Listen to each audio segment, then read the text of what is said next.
Hi everyone, welcome to Corona Chats. Where do we go from here? In this first episode of the Corona Chats program, I'll be talking to my good friend Fiachra. He's going to be over in Ireland, and I'll be bringing him on in a few minutes. But first, I'd like to say a couple of words of introduction.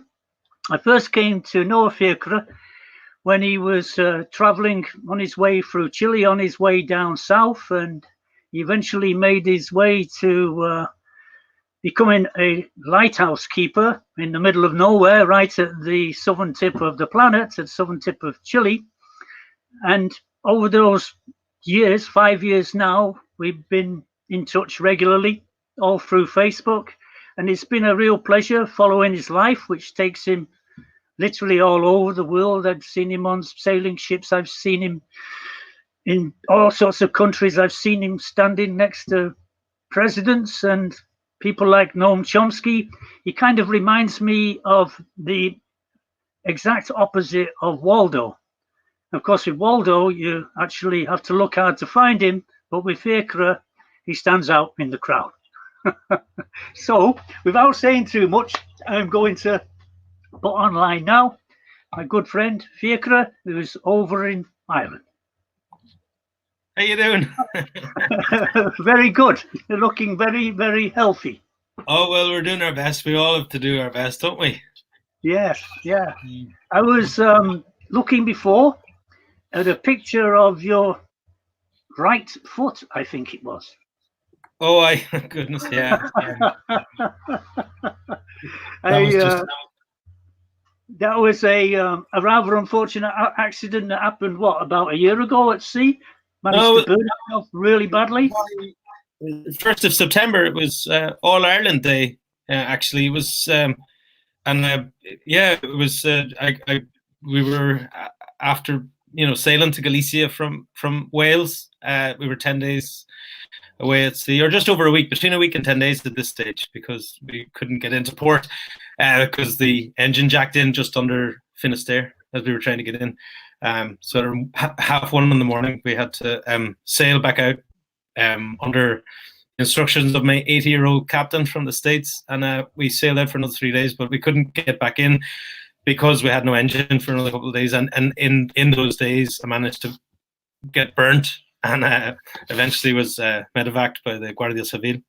But my foot's grand now again. I mean, I'm just it's good. But it was a burn. A burn can be quite a serious thing, especially when you're at sea. But thankfully, I can attest that the Spanish medical system is fantastic. They took really good care of me. And of course, we're all thinking about health systems at the moment and capacity, and all of the sad news coming from Spain and Italy and everywhere else makes you very grateful for those people who do spend their days making us better. There are some of us, yeah. Certainly adds new meaning to hot footing around the planet. You're the man to speak. Like, you're no man to speak. You basically, 47,500 kilometers you've walked, basically all the continents. It's you can't be calling anyone Wally or Waldo, because you're exactly you are everywhere. I mean, you grew up in Manchester, didn't you? Yeah, I did. Yeah, I was born right in the centre of Manchester at the hospital, and then grew up a little bit in Salford, then Altrincham, and at the age of 15 decided to get out, because Manchester back then in the 60s was heavily industrialised, extremely contaminated, and as a kid I just wanted to leave and go and explore the world. And so I spent I spent quite a few years at sea. I went in the British Merchant Navy and saw the world, and all on my travels after that, all over the world, I began to notice all the destruction of the planet, the environment, the destruction of the rainforest. And I one day decided to give up my job and start walking from Canada down to South America to attend the first United Nations Earth Summit to talk about how to, why we should save the world's forests and keep the world a beautiful place, the nature. And it was so successful. I was given trees to plant in Mexico, and because of Mexicans, we ended up planting over 1 million trees there, and they're still being planted. And I decided to continue. And then along the way, walked 47,500 kilometers through 39 nations. And, you know, Wow. yeah, it was definitely a life-changing and rewarding experience. I'll say that. I can only just imagine. I've been lucky enough to have gone to some of the countries you visited, but mostly, in airplane or by boat. But to have traveled as you've done is fantastic. I mean, I was just wondering, you said before that you spent a bit of time on the Wirral Peninsula. Was this when you were a merchant seaman? Yes. Were you based out of the Wirral? Were you based around the Oh, Mersey? Or?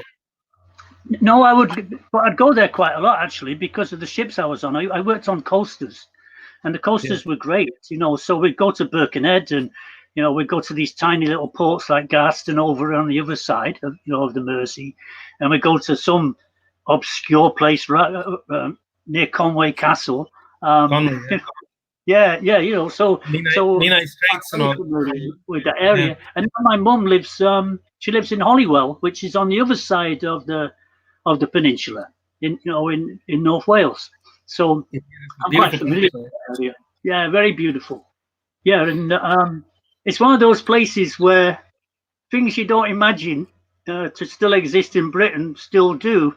And about 20 years ago, my mum, after my father died, she married a guy from North Wales, and he was his main occupation was as a poacher. Okay. Well, Yeah, yeah. and they would go poaching in the River Dee, and it was or on the local lord's estate, and so that was quite wonderful. Yeah, it's always nice to see. That's fun. Yeah, so living with the land and also seeing how other people live or try to dominate the land. I remember one of my earliest memories is of fox hunters coming to where we lived, and how their relationship with the nature and the landscape and the animals that I used to be fascinated to see as a child, how they would hunt after them, and sort of that, how the shock that you see, when your own childish innocence is broken, and you see sort of people, having blatant disregard for the natural life. But I suppose poaching is more like living off the land, living with the land, rather than hunting for the sake of blood and gore, I suppose, isn't it? Yeah, well, one is a means of living, and the other is a means of sport. Yeah, for sure. Yeah, there's a big difference there, because obviously over millennia in Britain, all over the world, Europe, Ireland, poaching, of course, was how a lot of people existed because the very few owned the vast majority of the land. Yeah, absolutely, for sure. And just going back to where you described North Wales and the Wirral, do you think this was the beginning of your own wanderlust? After you left Manchester, was this the first time you got that sense of wonder about what's beyond the horizon, or where did that begin for you? That began for me probably when my dad gave me Treasure Island when I was about 7. Fantastic. Yeah, and even though I didn't read all the way through it, it got me, and then I soon became extremely interested in the Amazon. So it was out of my love of the Amazon, which I followed all of my life. I followed as a kid. I would watch everything, what was happening to it, and I wanted to lead expeditions, wade through piranha-infested waters, meet up with the Indians in the forest, and lead balsa raft expeditions down the Amazon. And so that's why I joined the Merchant Navy, because I thought maybe one day I'll get on a ship from Liverpool up the Amazon. But it never happened. Sailed all over the world.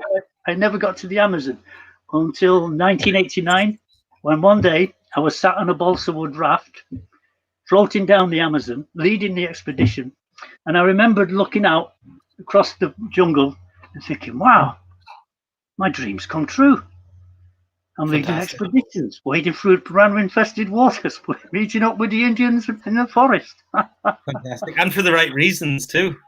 Yeah, exactly. It was I was there because I wanted to bring people, as it was happened from Canada at that time, to introduce them to the beauty of the forest. I was looking for artists and people who had a creative vision, because I wanted to show them the beauty of the forest, because I figured that was a component that was missing in the effort to save the forest at that time. Was it was all science, and I wanted to touch people's heart. And I thought, if I can take them on an expedition, bring them into contact with the Indians, the indigenous people, through building balsa wood rafts, then I would touch the hearts, and then they would come back, and from there on, they would, if they did any sort of art form, it would be replicated in some form in their art, and would be able to spread the message of the beauty. Because for me, that's the most important thing about this planet, is its beauty. Because with its beauty, ourselves would not be so complete.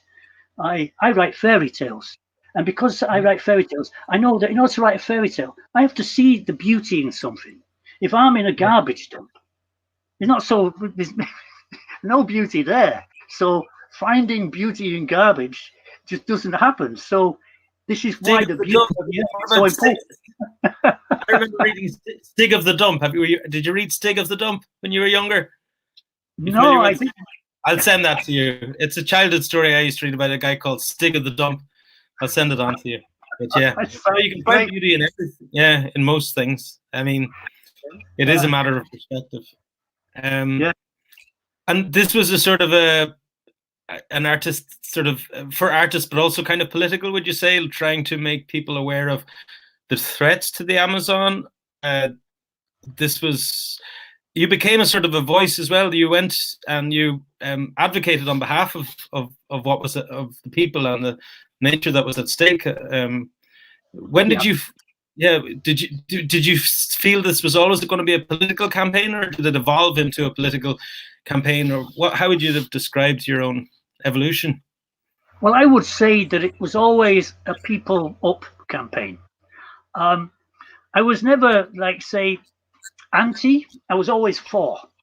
And along with the trip, it wasn't just the artists I bought. I also who came with me was an Amazonian tribal leader who I happened to meet just a few weeks before in Canada. He was at a conference, and a Mohawk from Canada.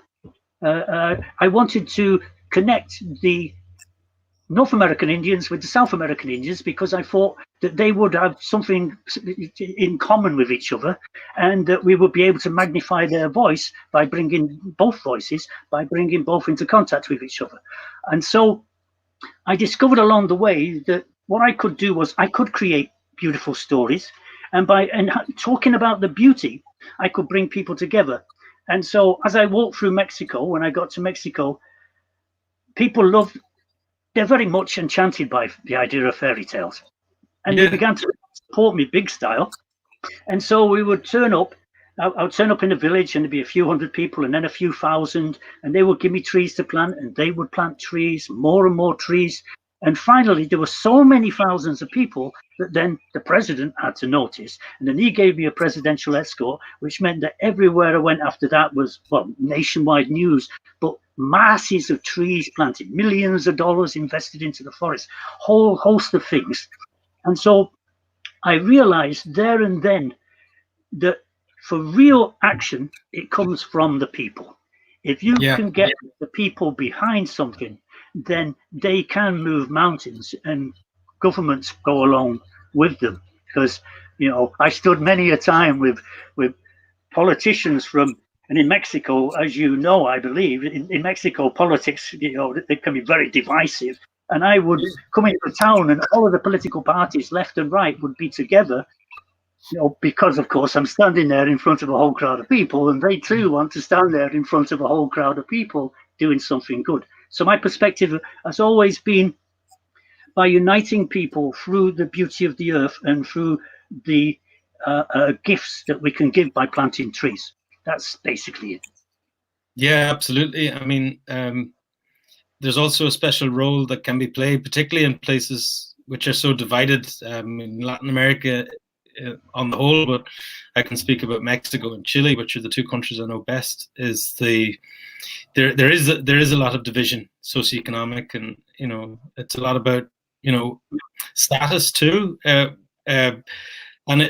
people, anything that can bring people together can be really welcomed, and I feel that when I was in Mexico too, I wasn't doing what you were doing, but I went there to study their literature, and I feel once people know that you're in their country because you're appreciating their art, their culture, their nature, you're not there to destroy. You're not there to build a hotel. You're not there to consume necessarily. You're there to interact with and appreciate. You definitely build bonds that they transcend political divisions. And I think in Latin America, particularly, Mexico, where I was, is that people who come from the outside have a special role to play if they're sensitive enough to how the voices can be heard. And the Mexicans really do respond well to that, to the right sort of appreciation of the culture and understanding of their history. And I think maybe if you are from the north of England or Ireland or Scotland, it comes as second nature for you to understand the complexities and the layers of history which bring people to what today is being a Mexican or Irish, is that it's not a monolith, and that when you treat people as individuals, as complex individuals in larger communities, where there's so much drama and so much history and so much going on at any one moment, when people will open up to you more, and fair play. I salute you for having done. In which state in Mexico did you start getting the escort? Was that in Guerrero? Or? Well, I began to get the first escorts in,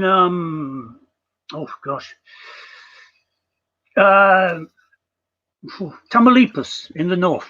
Oh, wow. Yeah, but they weren't presidential escorts. They were, first of all, like a local escort from the police and the mayor. And then toward Mexico City, it picked up. So by the time I entered Mexico City, the president knew I was there. And then a few days later, I happened to be staying at the home of the person whose uncle had won the Nobel Peace Prize, Octavio Paz, his niece. And it just so happens that his wife, Eliana Garro, I think her name was, she had gone into self-exile, and him after the student uprising in Mexico City, where they killed a lot of students. He was the ambassador for Mexico, an ambassador. He went into exile. She went into exile, and she had not been back for 25 years. But she came back on the very day that I arrived in Cuernavaca. And so because of that relationship, and her daughter especially, who was invited by the president to be the Minister of Environment but refused, she wrote him a letter, asking for a police escort for me, and it was published in La Jornada. And then the very next day, it happened to be my birthday, I came outside of the house, and there was a federale with the police car and a birthday cake. That's amazing. Mexicans are so detallistas, as they say in Mexico, as they pay such great attention to detail. Octavio Paz was ambassador to France at the time. He resigned his post, didn't he, in 1968 after the massacre. I'm familiar with parts of his biography, but I was there in 2008 as a scholar.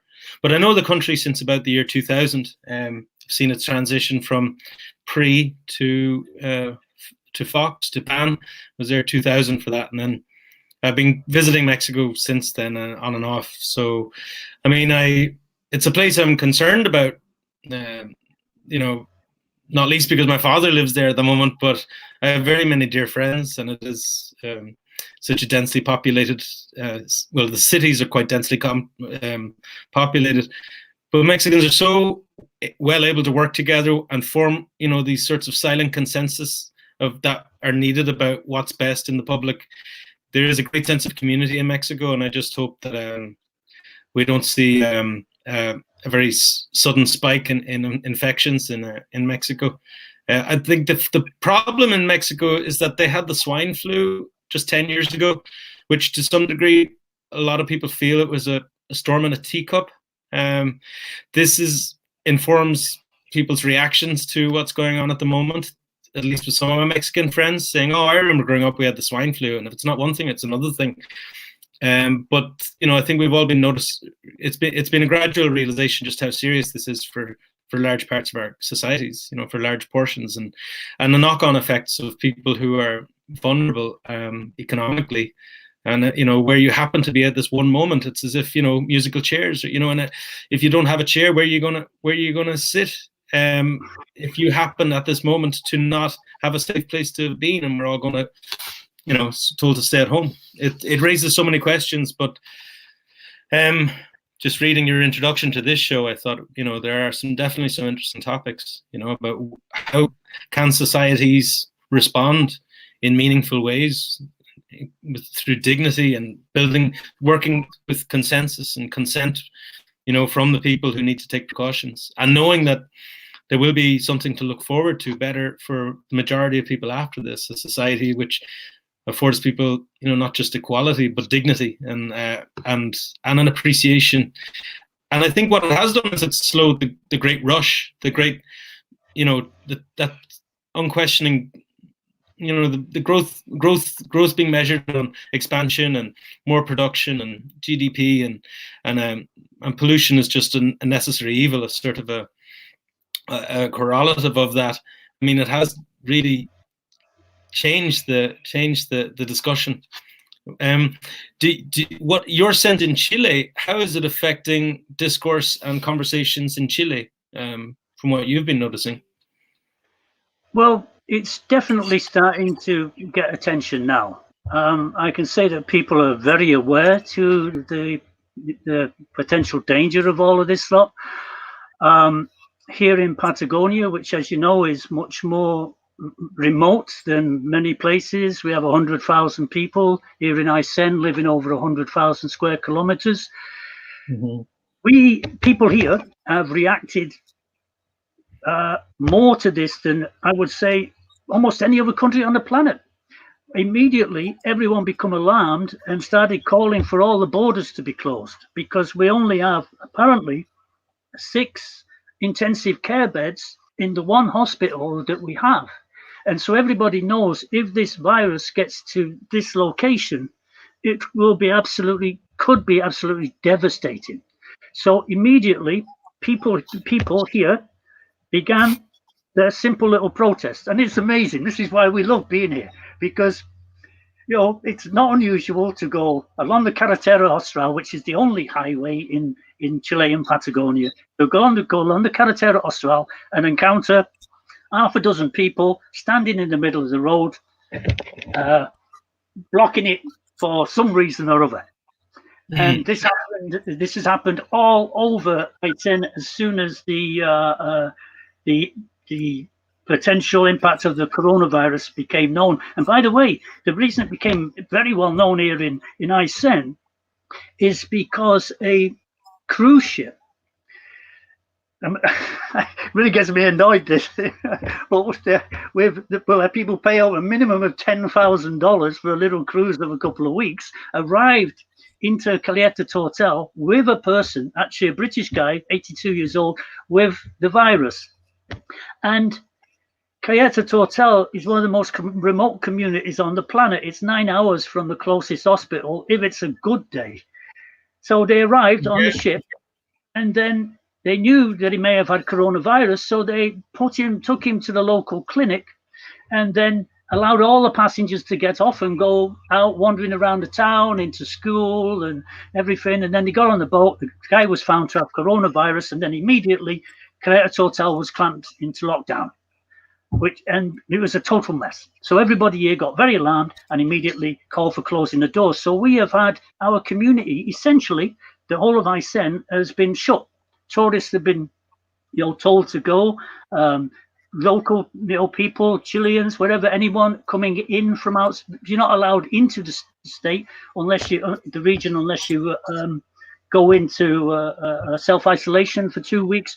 It is very good, and it's come from the people, because the regional government, the intendente, did not want to do this, but people complained. So here there's a very strong sense of well, freedom, because people here are the original settlers and pioneers. Our village has only been here for about 60 years. So there's a great sense of freedom, but also in that great sense of freedom is a great sense of community brought on by the hardships, by the necessities to survive.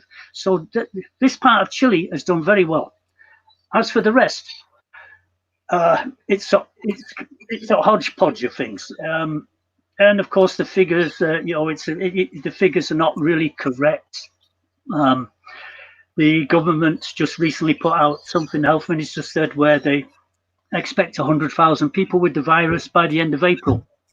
I yesterday did a calculation, calculating all the figures that we know so far, and just doing it on exponential growth, which is what happens when another 21 days, then it is highly likely we could have 256,000 people with the virus and upwards of 1 million. So it's definitely impacting here. And where places have been sealed off, it's largely been because of the actions of local mayors and things. So it's impacting. And so, yeah, and I was thinking as well, you're talking about Mexico. I was thinking about Mexico because the president is on the left side, but he also, he's kind of a populist, and because of that, he's going out and meeting people, and the vibrations are getting mixed. It's kind of like, on the one hand, now they're starting to tell people go into lockdown, stay away, but on the other hand, meeting up with people, hugging and kissing and all this lot, it's a mixed message, and it's the same throughout South America. Over in Argentina, it seems like they got the message very quickly and are trying to do what they can.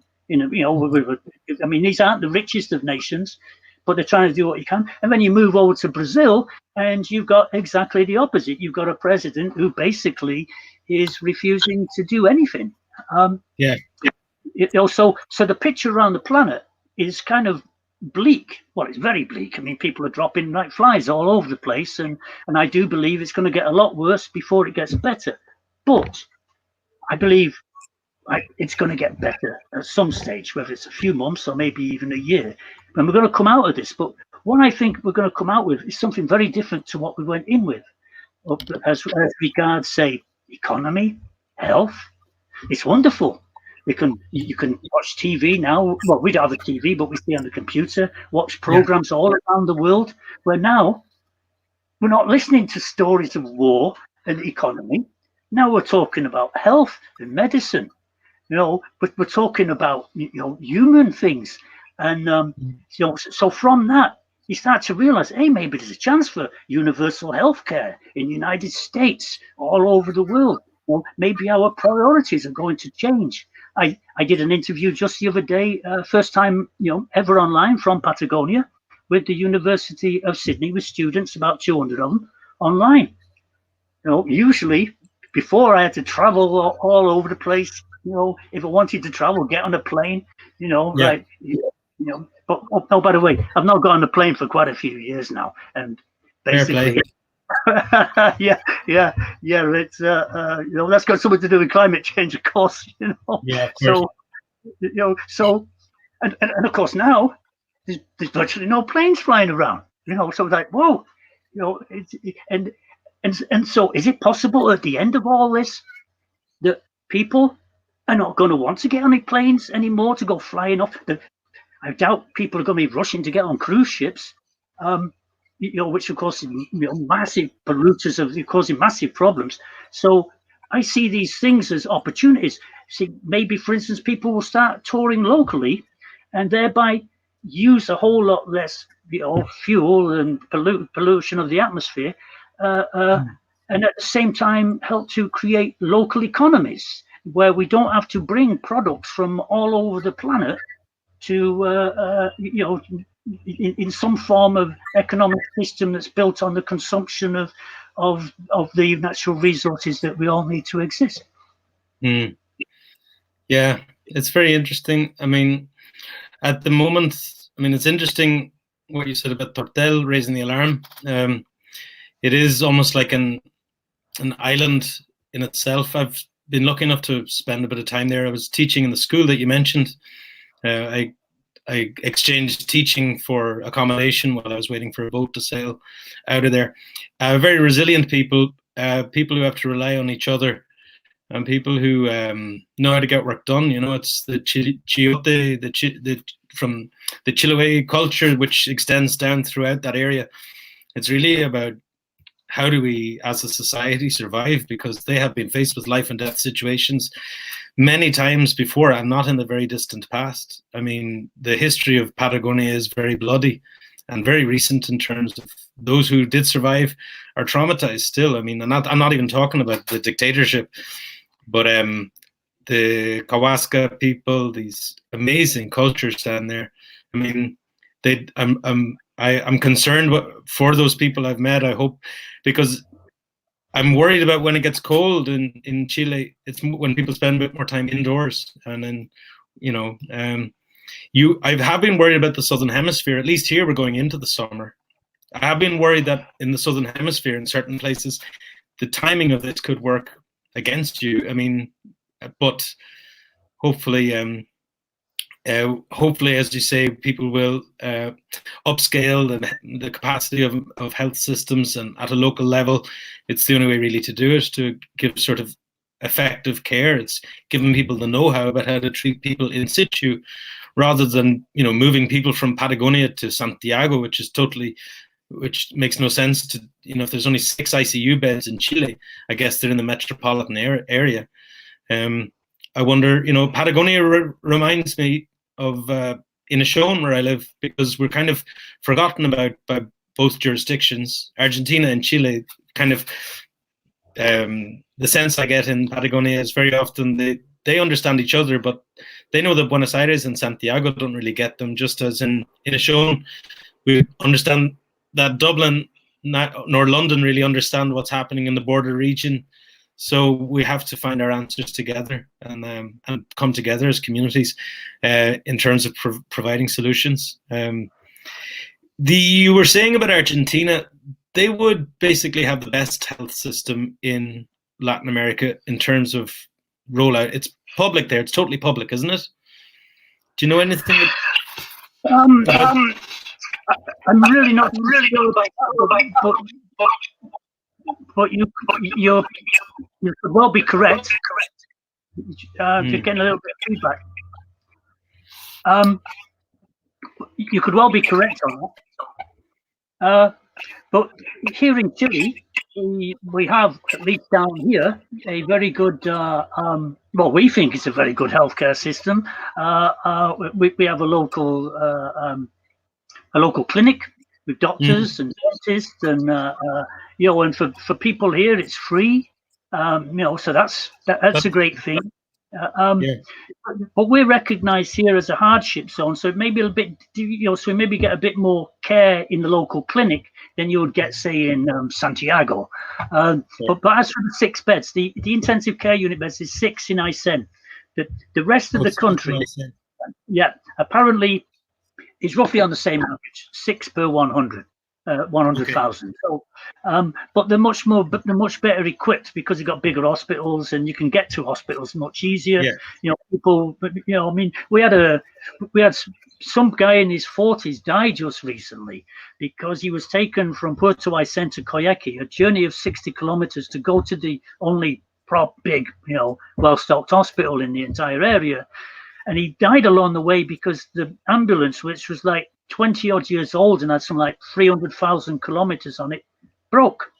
No. And so it stopped, and then they couldn't get into hospital in time. I mean, it was, you know, of course you can imagine that's really on everyone's mind right now. People aren't so happy about that. So, you know, and of course, when this thing hits any country, you know, I've been watching what's going on in the rest of the world, and the UK and in Ireland. I mean, the UK seems to be heading to something, you know, quite disastrous.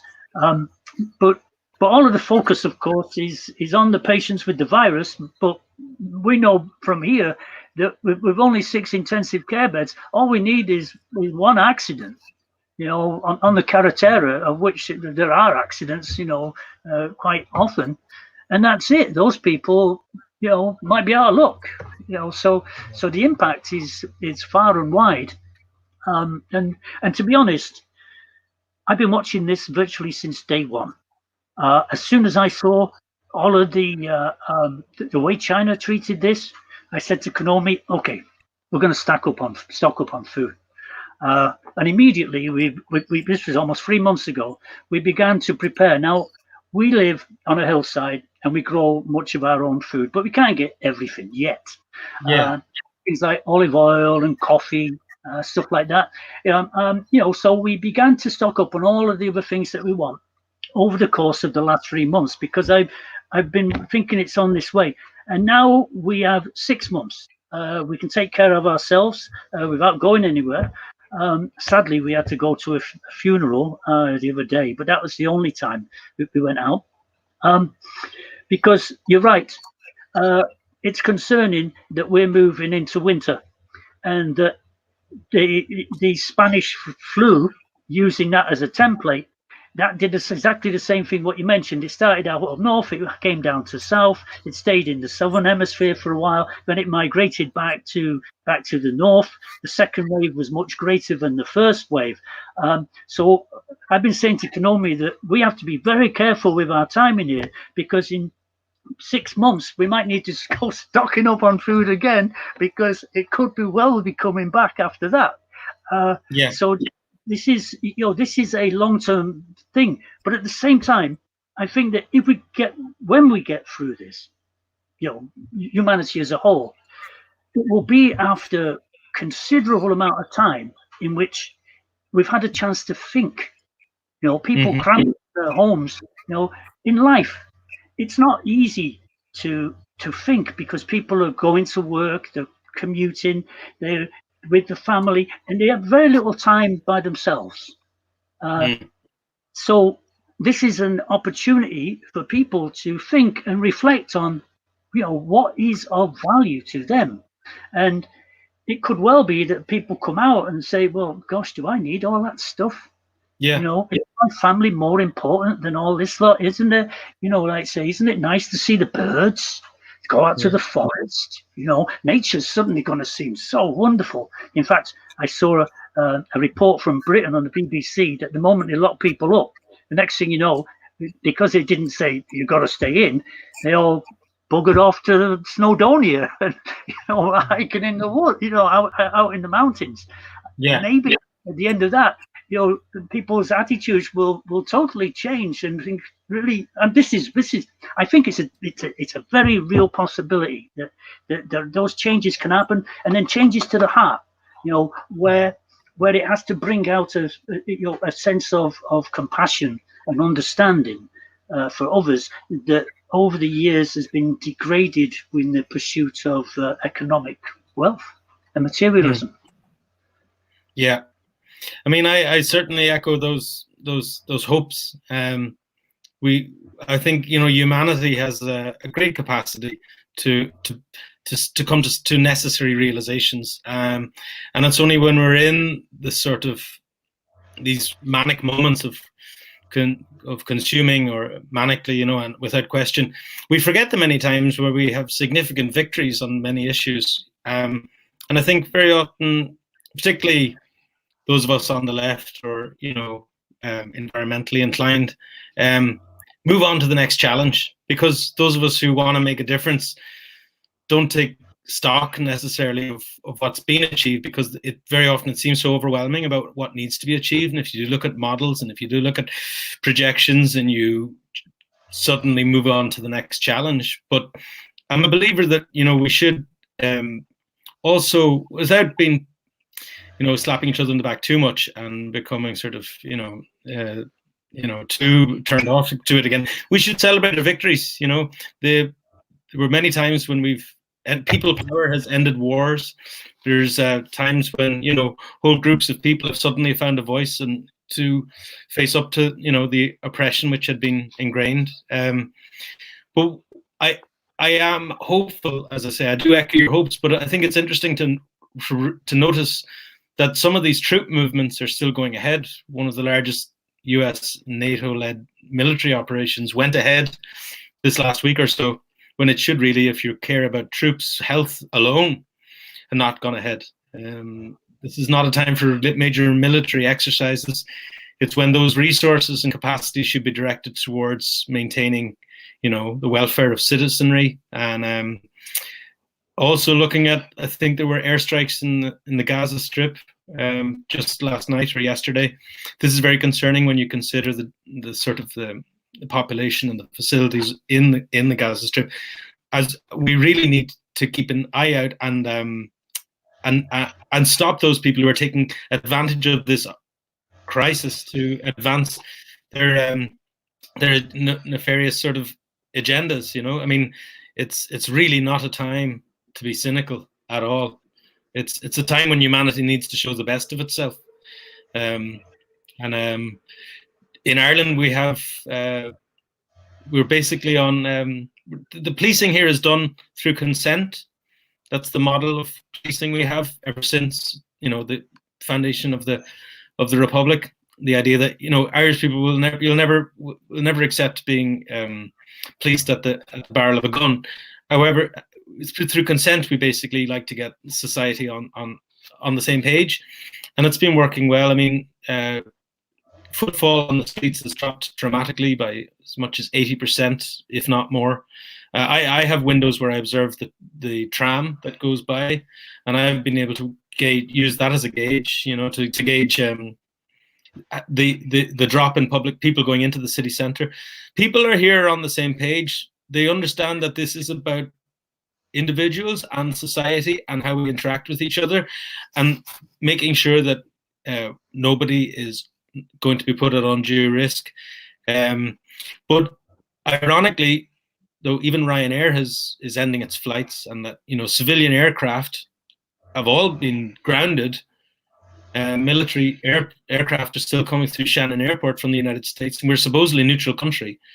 Supposedly good friends, should be respected by the United States, but troop movements are still happening, and that needs to be a question we ask all of us about where the resources of our nations are being directed at this time. And I think we should really force absolutely a global ceasefire, cessation of violence, so that people can reimagine their conflicts and see how we can inspire each other beyond this, because this virus is a threat. It's a common threat to all of us, and if we are to be defined by our own instinct for survival, which is we need to show that and act accordingly.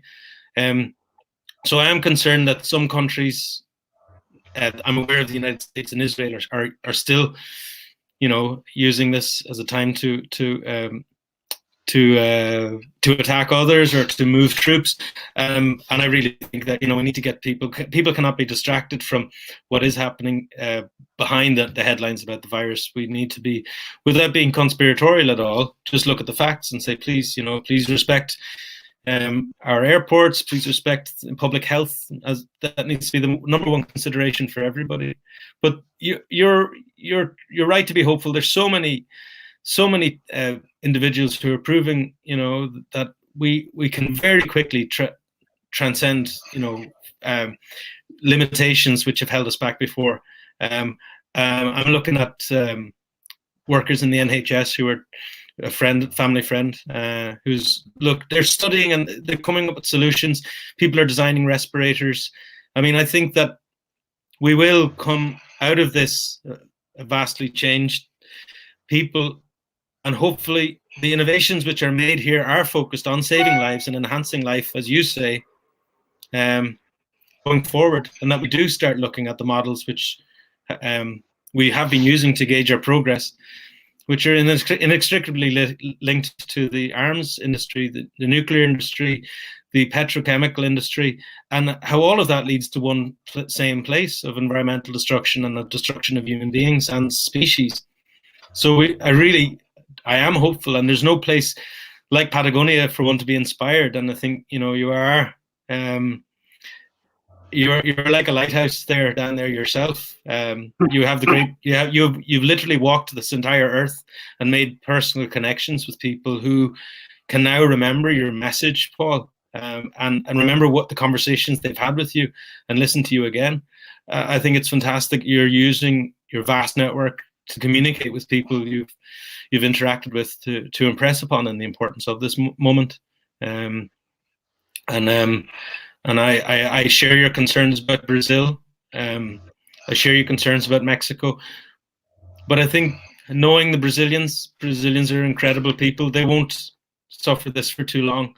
And I do think that's changing in Mexico. I think this did catch people by surprise. The nature of the virus meant that people thought it was a conspiracy. They didn't realize it was real until it started affecting people they know, but that's normal as human beings. I was speaking to a friend of mine in Oaxaca, and he said, yeah, but is it real? Is it not just, have you seen any of the bodies yet? I said, Jorge, if we're going to have this conversation, I'm sorry, but this is very real, and you need to tell people to stay away from each other and stay creating, new ways to stay clean and apart and support each other.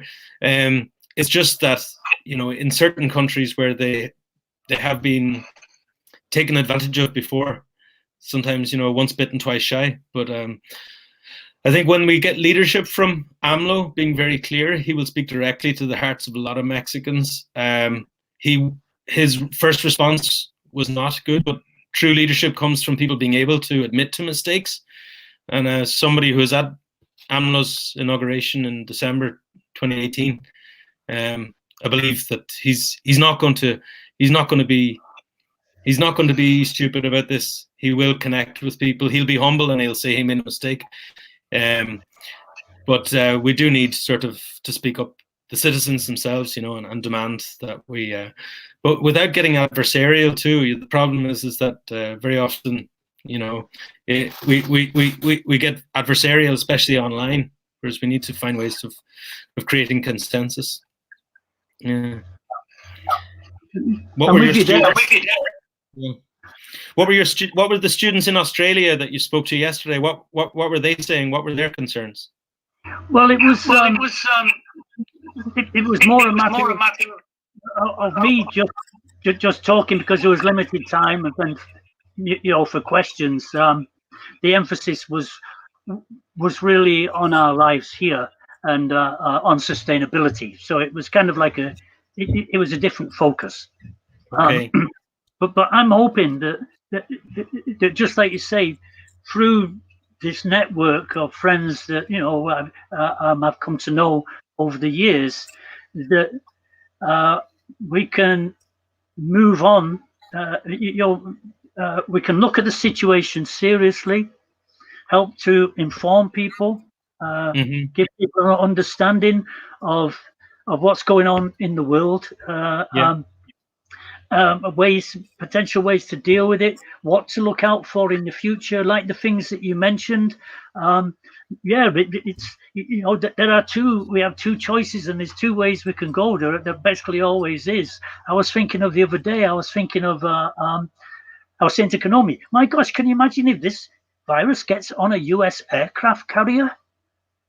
It's bad enough on a cruise ship, where the people have got their own cabins and things like this, but you put it on an aircraft carrier, it's worst possible place, and still, like you say, it's life goes on as normal in this field, and if governments will and already are in a state of collapse. I was just reading Kosovo, the parliament went into chaos there, and they had some sort of no confidence vote and shocked everybody at a time, as you say, when leaders really need to emerge.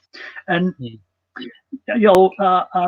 leaders who come forward and recognize, I didn't really get it, awfully sorry about that, but let's go on now and let's get to it and change. That's what you want. We need honest, simple, humble people.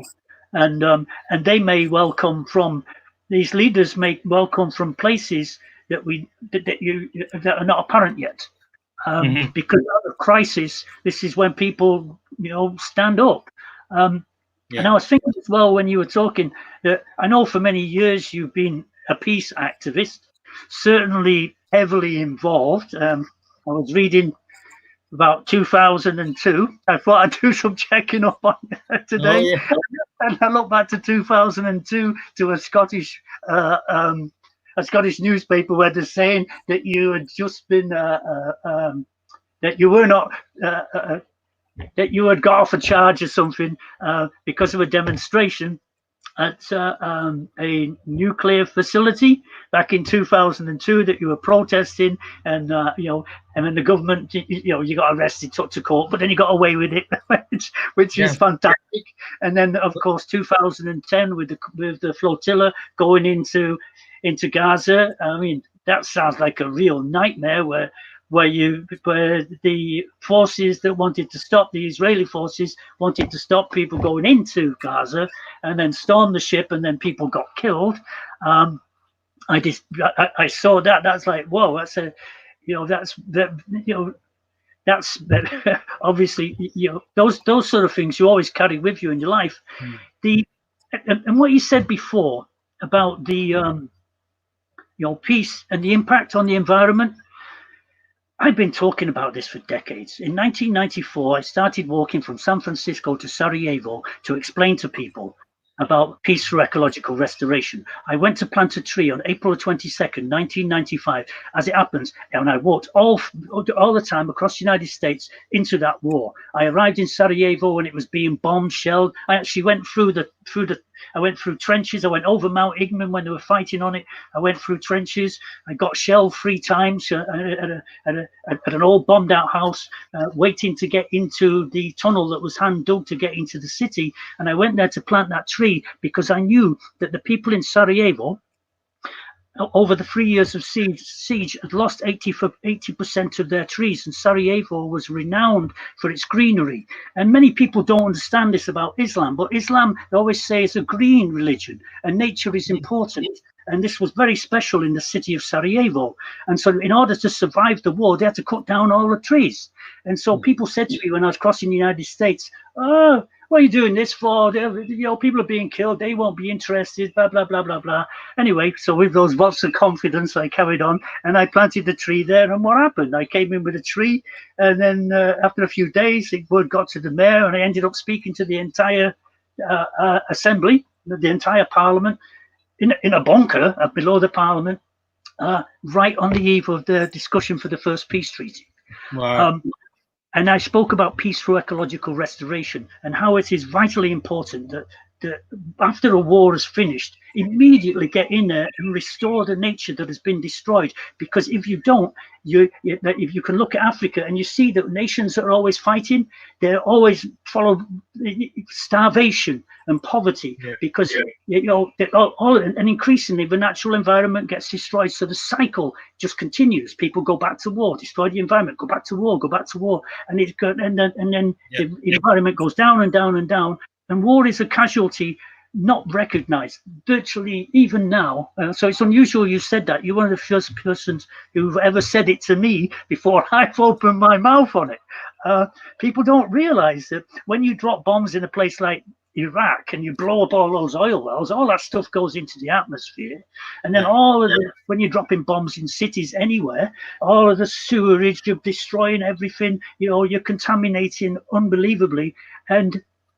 And there is no gain to that, So that's been a major focus. I've been sending this message, peace through ecological restoration, for 25 years now. And walking around the planet, I would visit many countries with a focus on planting the trees for the people killed at war, because I wanted to explain that this, the two are interconnected, humanity and the environment. We cannot exist without the environment, and so let's restore life.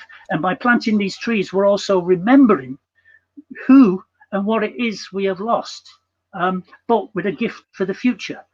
So you really bang on with what you're saying about that.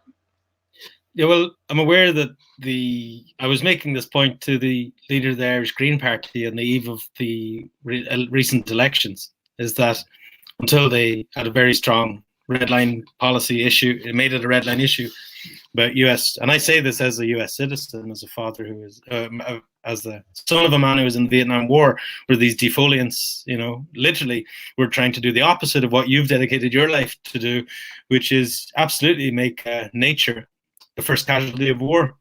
And it's not counted because the results of these military exercises and attacks is that they're it's in another jurisdiction where the people who are causing the destruction, the citizenry, can only hope to know the data that's given and filtered back to them through their own military or their own media.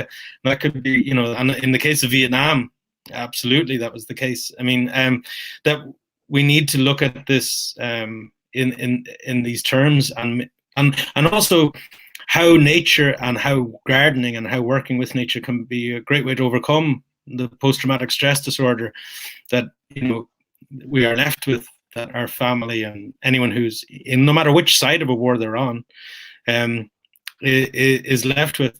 So the rehabilitation of nature for its own sake, but also for our own sake, and how this can be a way to break destructive behavioral patterns and trauma and the effects of trauma, like addiction, how people can find peace by being around nature and working with it.